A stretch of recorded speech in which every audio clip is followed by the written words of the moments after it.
it's just a nightmare, the things that go through your mind. A stormy summer night that left a family shaken in horror to this day. It's an unspeakable situation. It's unconscionable that something like this would happen.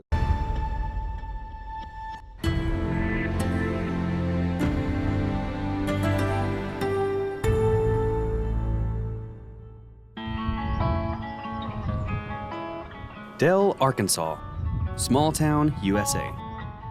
Ed Tussing and his wife Susan lived the typical American dream. House, 3 kids, the eldest Adam, and then the twins Andy and Mandy. Mandy's twin, Andy, works at a company in Blytheville. My older son, Adam, is kind of a project engineer, I would call him, in the oil fields. He works in Malaysia. And then there was Mandy. She was always very outgoing, loved sports, participated in everything she possibly could. She was always the littlest one on the team, but she had as much fire in her as anyone out there. Personable, outgoing, and with dreams of helping animals. She wanted to be a veterinarian. She loved her animals, and that seemed a good field for her to get into. And engaged to her high school sweetheart. They were engaged for, I don't know exactly when, 6 to 8 months or so. It was a good atmosphere in the home. June 15th, 2000. Storms moved through the area as the Tussing family went about another normal day. Mandy's fiance was living in Jonesboro. She was living here at home. Of course, I was at work, and I got a phone call about 1:30 in the morning, and my wife, Susan, said, "Mandy isn't home yet." I said, "Are you sure?" She said, "Well, yeah." Every time she would come home, she would come wake us up. Well, she didn't wake my wife up that night. So Susan got up and she was upset. Checked Mandy's room, and of course she wasn't there.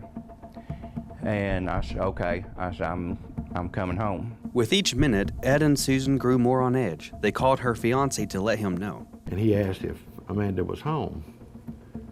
And she said, "Well, let me look." And she said, "No, she's not." The clock ticking, Ed and one of his sons searched from Dell while her fiance searched from Jonesboro.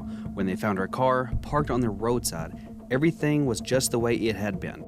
Except no Mandy.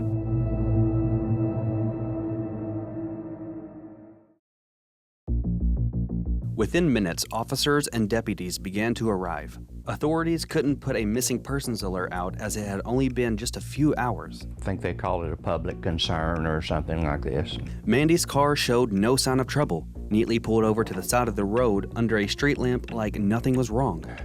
A lot of things go through your mind. You think she has car trouble, is usually the first thing.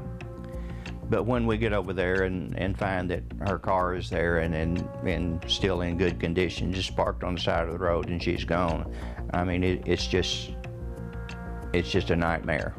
And that nightmare worsened as the hours turned into days and the talk of Mandy's disappearance spread throughout the area. The Tussing family, along with their friends and local law enforcement, searched for what seemed like forever. Friends and families coming out to help one of their own during their darkest hour. You know she's out there somewhere. You don't know if she's dead or alive. If she's alive, you know, what is she going through? You know, it's just, you know, my child's out there and we have to find her. And 3 days later, a phone call from Craighead County Deputy Sheriff Bud Moxley. Their darkest days only got darker. But I was back at home and I got a call from Bud Moxley, and he said, "We think we have Mandy." And he said, "But it's not good news." When you find out your daughter's been murdered, and it was on Father's Day, so that was not a good Father's Day. So every Father's Day since then has haunted you? Every day since then has been like that. It's been 24 years, and there's not a day goes by that it's not on my mind. As years went by and Northeast Arkansas continues to grow and grow, Mandy's case still remains unsolved. It's a mystery, it's tragedy. Ron Richardson began working with the Craighead County Sheriff's Office 2 months after Mandy was found dead. Looking through past documents and findings, Richardson and his team treated this case as if it had just happened yesterday. We've been through every transcript of every interview. We've listened to every interview that was conducted, reviewed all the crime scene photographs, just anything that was available to us, we have definitely poured through time and time again. While the sheriff's office worked tirelessly to find out what happened, interviewing anybody related to the case, Ed and his wife had their suspicions. My wife just immediately thought she had to be stopped by a police officer. That was her first impression. I guess she had watched a lot of cop shows on TV or something, but that was her first impression. I think it had to be someone, a police officer, or someone posing as a police officer would have to stop her to get her out of her car. Mystery surrounding this case. In the dead of night, as rain poured down on the road, no one could see anything or anyone. Investigators looked into everyone. Nobody excluded as a possible suspect, even Mandy's fiance.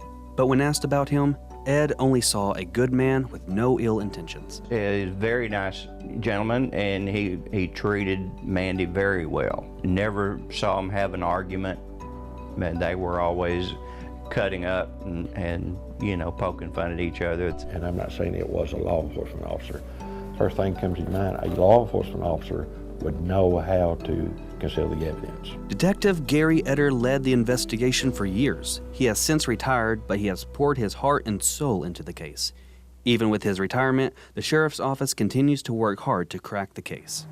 Yeah, we got a call a few months ago that they had assigned an investigator, and his only job was to sit down and go through the piles of notes and evidence and everything they had collected over the years.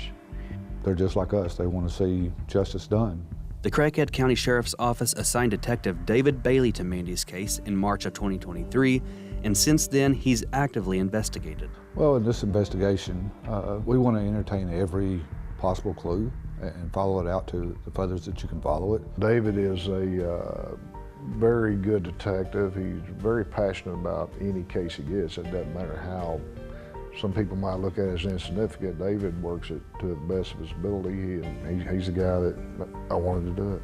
As the years went by, the sheriff's office had tips come in all the time related to Mandy's case, and whether reliable or not, detectives work on every single one. Somebody will call in with a tip that they don't think means anything, and it really pans out that it could be something. And when that happens, you know, if we need to call the family and ask about something, we do, and they're understanding that, you know, they want justice just like we do. But in the past 20 years, there are new ways of uncovering evidence, and detectives are hopeful that they can use that to their advantage. Technology has really come a long way since the year 2000, and there are a lot of advancements in DNA testing, a lot of advancements in other types of technology, phone grids, that can be utilized now to possibly give information that you wasn't able to get back in 2000.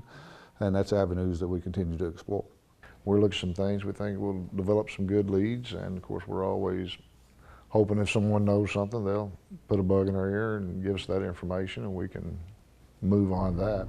So what convinced investigators that this was a murder? Could it not have been perhaps an accidental death? Well, it would be the placement of the car and the placement of her body. It just, there's no way that she could have gotten where her body was found from her car by falling into a body of water. Out there, and the car was, I think, 13 miles away from where they found her body. That doesn't add up. And so it's just another piece of the puzzle that's unanswered. And where her body was located, it tells you that there might be more to this than just a drowning. So it makes everybody involved want to find out exactly what went on and not have that happen to their daughter. There are definitely more questions than answers. So why did the scene seem so ordinary at first? Investigators, deputies located the vehicle, and her boyfriend located the vehicle. The vehicle appeared to start right up like nothing was wrong with it, and it just appeared that for some reason Miss Tussing pulled over to the side of the road of her own free will. No sign of trouble, the radio still on, her bottle of Coke still in the cup holder. Everything seemed to be just the way she had left it.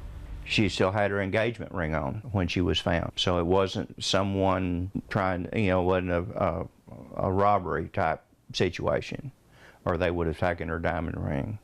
And just like the rain that night, tips and rumors came pouring in.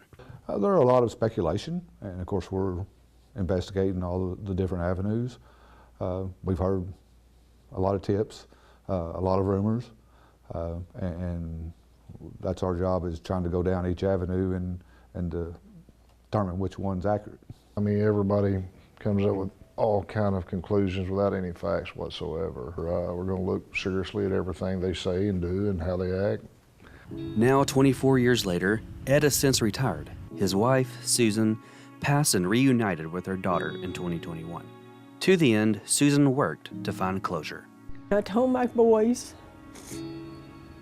that we would go home, that whoever killed her was not going to destroy our family. Everyone talks about it giving you closure, but there is no closure on that. It's still an open wound, and it will continue to be that way until we find out exactly what happened. But with each passing day, Tusing says he remembers how special his little girl was and the people Mandy impacted, the life she could have lived. I would see her as a very happy woman, if not a veterinarian, something in that where she could work in that area where she could work with animals.